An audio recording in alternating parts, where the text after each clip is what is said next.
They buttoned jackets over the pistols under their belts and left the newsroom and were passing through the reception area of the paper when Bat was pointed out by a clerk to and accosted by a matronly dame with a kid in tow.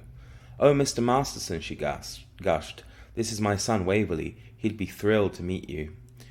They stopped, Bat to offer a man's hand to the kid. "Howdy do, Waverley." Waverley might have been 12, had an evil eye, and a hand fresh out of the Fulton fish market. "Would you give him your autograph, Mr. Masterson?" implored the dame. "He'd be thrilled." She provided paper, Bat his parka, and while signing was put this question by the kid. "Did you really kill 36 men?" Bat finished W.B. Masterson with a flourish, looked gravely at the kid and lowered his voice. 46, he confided. "Horse feathers," said Waverley. "Oh, thank you, shrilled his ma, snatching the paper before the ink was dry. "We're ever so grateful, aren't we, Waverley?"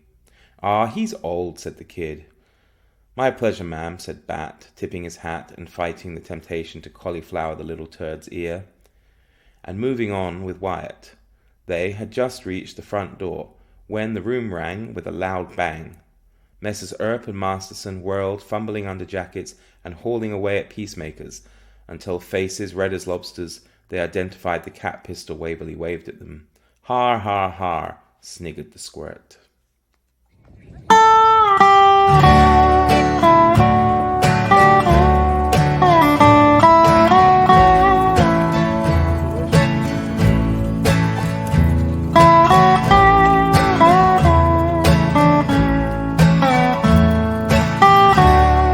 Hello everyone and welcome to the latest episode of Book Time with Elvis with me, Mark, and Elvis there just behind me, who you can probably just about make out there.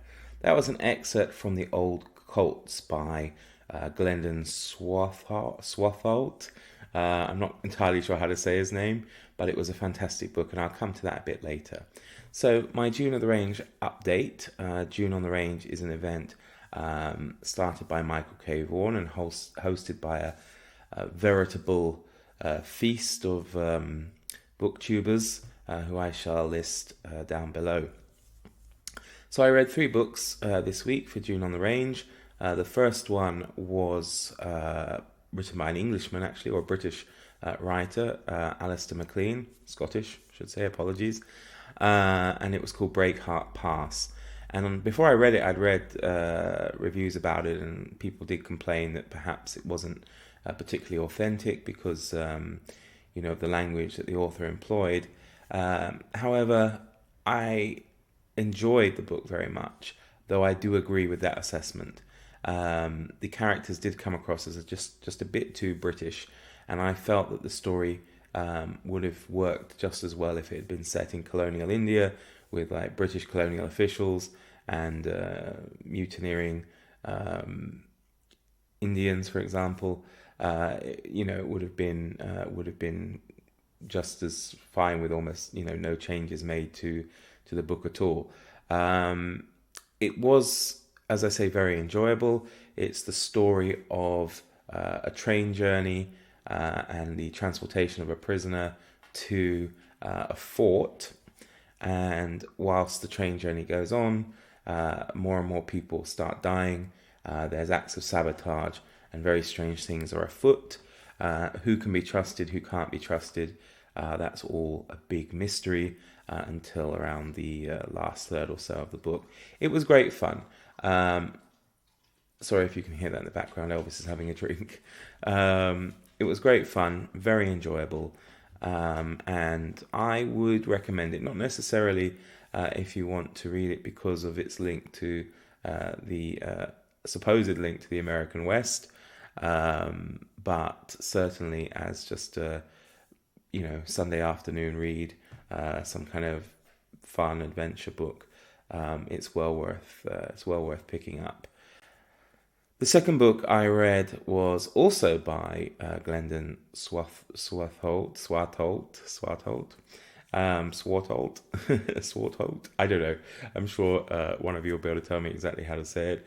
And this was The Shootist. And I really enjoyed this. This was a fantastic book. It follows the last days, really, of famed gunfighter J.B. Brooks as he comes to terms with the fact that he's dying, and he doesn't want to go out that way. So he decides that he's going to go out in the way of his choosing, and he's basically going to choose the person or people that are going to take him out. And he decides that the best way to do this is to find all the local hard cases, invite them all to the saloon at the same time, and wait for the gunfight or whatever to ensue. And hopefully he'll, drop as many of them as he can. Then at the same time, they'll do for him and kind of put him out of his misery. But it's a really interesting book, very well written and thoroughly enjoyable. The third one was also by Glendon, Swarthout, and it was called The Old Colts, and it was the excerpt I just read at the beginning of this video. And I really enjoyed this book. It's a comedy, really, and a lot of the book is based on fact through the lives of the real life gunfighters of Bat Masterson and Wyatt Earp, of course, who's extremely famous. And basically they're old friends. They really were old friends as well, but in the book they reconnect after many years. I think it's as much as 30 years, when Wyatt Earp turns up to see Bat Masterson in New York City. Masterson's in loads of debt. He's got loads of problems, and the two of them then hatch plans to make money. Everything kind of fails, really, and then they decide to head out west and visit a place synonymous with both of them. I won't mention it, of course, because you'll probably guess anyway from the video if you know anything about them. But it might be a bit of a spoiler. But there's lots of humour in the book, such as the part we had at the beginning there. One of my favourite bits is when Wyatt Earp is talking to some girl. I think it's a showgirl, and she's like, "Oh, Wyatt Earp, yeah, you're really famous, especially for that big shootout in Tombstone. It must have been terrible." And then Wyatt Earp responds, "It was okay." But anyway, all sorts of things happen. It's a fun adventure, although it does not necessarily place these two legends in a good light. But still, I would very much recommend it. Moving on with June of the Range, I'm going to read Hondo by Louis L'Amour. I actually started it. I'm reading it with Greg from Another Bibliophile Reads and Scott Bryant from Bookish Bryant. I believe I think Greg might have finished it. I'm about a third of the way through.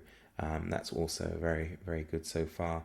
I'm reading Dead Man's Walk by Larry McMurtry. I'm about halfway through that, and that's very enjoyable as well.